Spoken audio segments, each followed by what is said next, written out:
Good morning and welcome to Stock Market Today. It's Monday, July 29th, 2019, and I am your host, Dan Russo, Chief Market Strategist at Chaikin Analytics. Find me on Twitter at DanRusso_CMT. Stock Market Today brought to you today and every day by Chaikin Analytics. Head over to ChaikinAnalytics.com/today.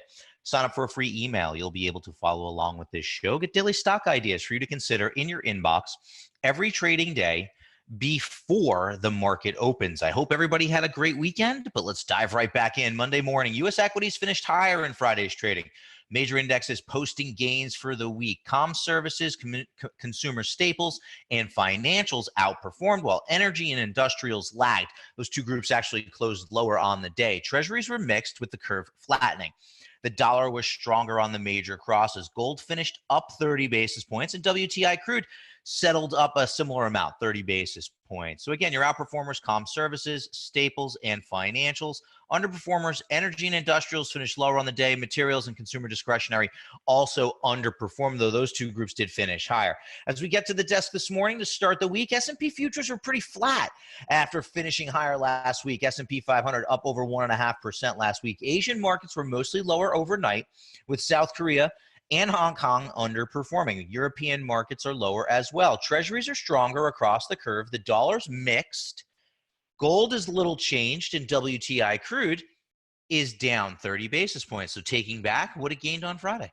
All right, so another all-time high for the S&P 500. As we see here, S&P 500, the index level, closed at 3025 yesterday on Friday. Now we have near-term support, and I say near-term because there's more important support underneath. But near-term support is around 3,000, right?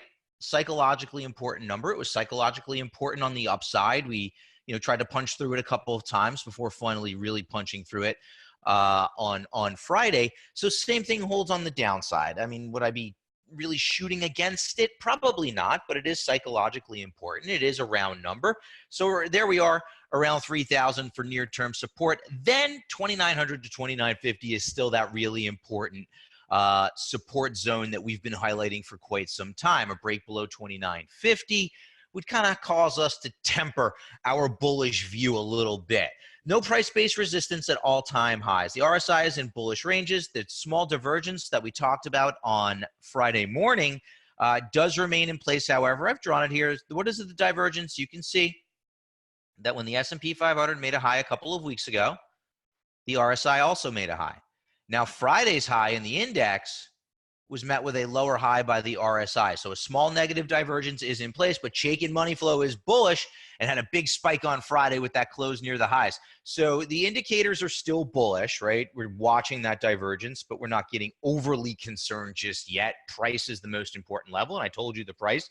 That gets me to change my view a bit, 2,950. So all else being equal, continue to stay the course. Look for leading stocks in leading industry groups, and look for those stocks when they are oversold, preferably with bullish money flow. So now let's dive in now. Your market in a minute. What am I talking about in my note today to Chaikin Analytics clients? Earnings drive the S&P 500 into new all-time highs. Really what, that report out of Google on Friday got tech going, got the NASDAQ going. As we'll see in a little bit. We also saw some outperformance by the small caps on Friday. Consumer staples sector actually presents an opportunities. It's one I've been talking about in notes to clients a little bit more frequently over the past couple of weeks, and we're going to point out what I'm looking at there a little bit later in the show. Oil continues to struggle despite geopolitical concerns. We're looking at the dollar, and will that break from the range? It did have a nice week last week, actually up for 3 weeks in a row. So something we're paying attention to because of what it means for commodities and therefore commodity-levered equities. Futures point to a relatively flat open here today. For the power bars, again, just a reminder, what do the power bars measure? They measure the number of bullish, neutral, or bearish stocks in each of these indices, and we could look at various ETFs, whether it's at the sector level, the industry level, the SPY, the Qs, and see exactly what it looks like from a power gauge rating perspective. Are there more bullish stocks? Are there more bearish stocks? What does that ratio look like, and how has it been changing over time to give us some clues? I like to think of it as a unique measure of market breadth. So for the Dow, 7 bulls to 6 bears. S&P 500, 143 bulls, 82 bears. And that's actually a little bit of a deterioration of late. we've been closer to 2-1, and now we're less so. Nasdaq has actually been close to 3-1 for the past couple of weeks. 35 bulls to 13 bears. Nice outperformance on Friday. Small caps, big outperformer on the day. 586 bulls, 282 bears. Bonds uptick, sending yields lower. Com services was the big outperforming group thanks to strength in Google following Google's or Alphabet's earnings announcement on Thursday night. And you can see what we're talking about here. The ETF that measures com services has 11 bullish or very bullish stocks and 3 bearish or very bearish stocks. According to the Chaikin Power Bar, small cap stocks and large cap stocks are bullish. Taking a look at our stock of the day now. M&I Homes, it's a construction and building services industry group member, closed at 34.06 on Friday, up 2.62% on the day. Power gauge rating for MHO is very bullish due to very attractive financial metrics, very strong earnings performance, very strong price volume activity, and very positive expert activity. You can see here that the 4 main categories are all pinned to the right, i.e. very strong or very bullish. So needless to say, that gets us our very bullish rating, strong trend, strong industry group.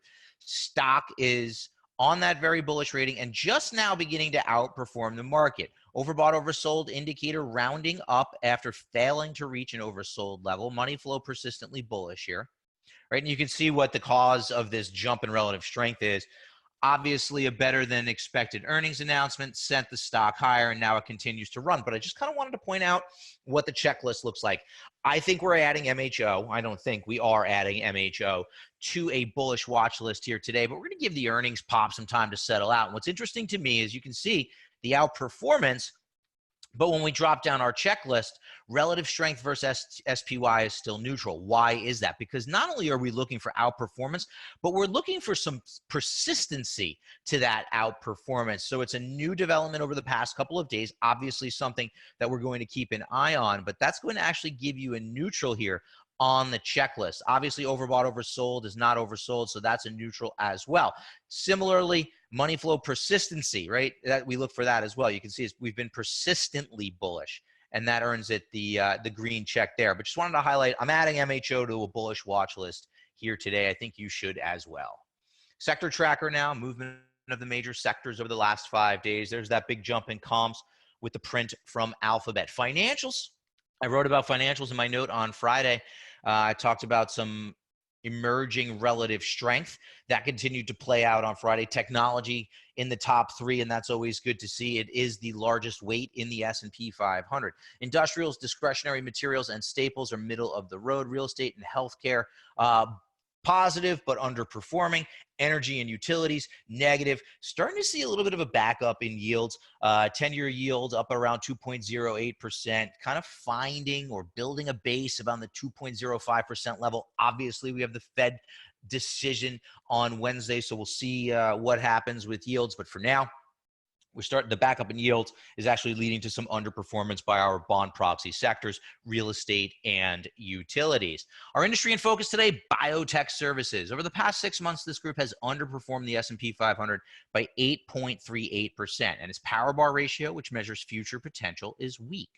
It has 32 bearish or very bearish stocks and 11 bullish or very bullish stocks.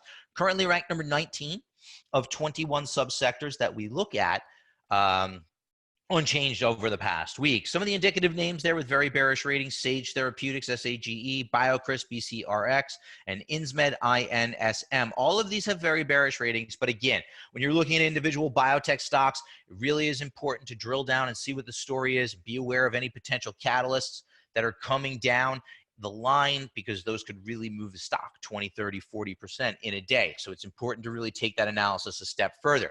Here we can look at the XBI, the ETF that measures biotechs. It has a neutral ETF rating here at Chaikin Analytics, but it's been an underperformer, right? Been underperforming since April, with the intensity of that underperformance picking up of late. You can see a nice steady downtrend. Money flow mixed to slightly positive, but the fund is currently oversold. Just wanted to give you a sense of what the technical picture looks like for biotechs. If you are going to drill down on individual names, though, again, really take it a step further and have an understanding of what the story is, what drugs they have in development, and what the key catalysts are over the next 3, 6, and 9 months that could potentially move the stock one way or the other in large percentage point terms.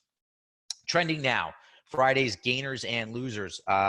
Left side of the board, the gainers are all EPS related, earnings per share, announced their earnings. UHS up nearly 11%. There's that big move higher in Google. Starbucks had a great day on Friday, up nearly 9% following their earnings announcement. Same with Twitter and Zimmer Biomet met. ZBH. We've been talking a little bit more recently about the healthcare equipment names and highlighting a few opportunities there. Zimmer coming through 8.5%. On the loser side of the board, earnings sent Mohawk down 17.6%.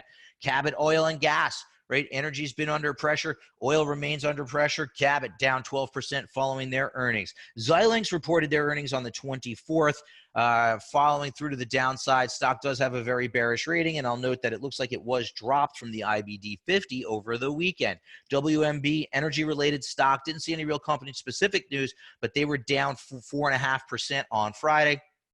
And then FTV down 4% following their earnings announcement. So Friday's surprises, Weyerhaeuser beat. There's that Twitter beat. Charter missed by 40 cents. Phillips 66 beats by 32 cents. And Anadarko beats by 5 cents. We pointed out the big movers, though. Another busy week for earnings. Here's a look at who's reporting by the day. Bullish names, RE today. LHX on Wednesday, CBRE and WRK on Thursday, and then Friday, a busy day, Arconic, LyondellBasell, Dish, AEE, and KHC, all with bullish ratings. You can see the bearish names that are reporting. We'll continue to highlight this throughout the week. It's another big week of earnings announcements for companies within the S&P 500. Turning now to what we're talking about in our note, Chaikin Analytics clients, you've heard me bearish on energy for a while, and that really, I don't see a lot of reason to change that. The fundamentals are still weak according to the power gauge model within Chaikin Analytics. And you can see here, look at oil just continuing to trend lower, below the 50-day moving average, below the 200-day moving average. RSI still in bearish ranges, now kind of middle of the range, but still in bearish. Can't get overbought. So that confirms what we're seeing in this price trend. And on top of that, you have bearish money flow. It's really hard to get excited about oil. I think at best you can hope for is a consolidation in this range between $50 and $60. But that being the case, the fundamentals around the energy complex, the equities within energy remain weak. Energy remains the weakest sector from a power bar perspective. So we continue to avoid the group. But you can see the steady downtrend here for the actual commodity. Dollar on the verge of a breakout, and that could actually weigh on oil even further should that take place. We're looking at the USD, the US dollar index, and you can see it's been consolidating for about a year, and it's trading towards the top end of that consolidation range, above the 50-day moving average, which is starting to curl higher, above the 200-day moving average. So still within the consolidation, top end of the range. Hard to say which way it's likely to break at this point. But what's interesting to me and what we need to start thinking about is what happens should we get an upside resolution? If the dollar breaks out of this range, how does that impact the equity market? One of the biggest impacts that we see is how it relates to commodities and therefore commodity levered equities. So what I've given you here is the dollar index. We've looked at it.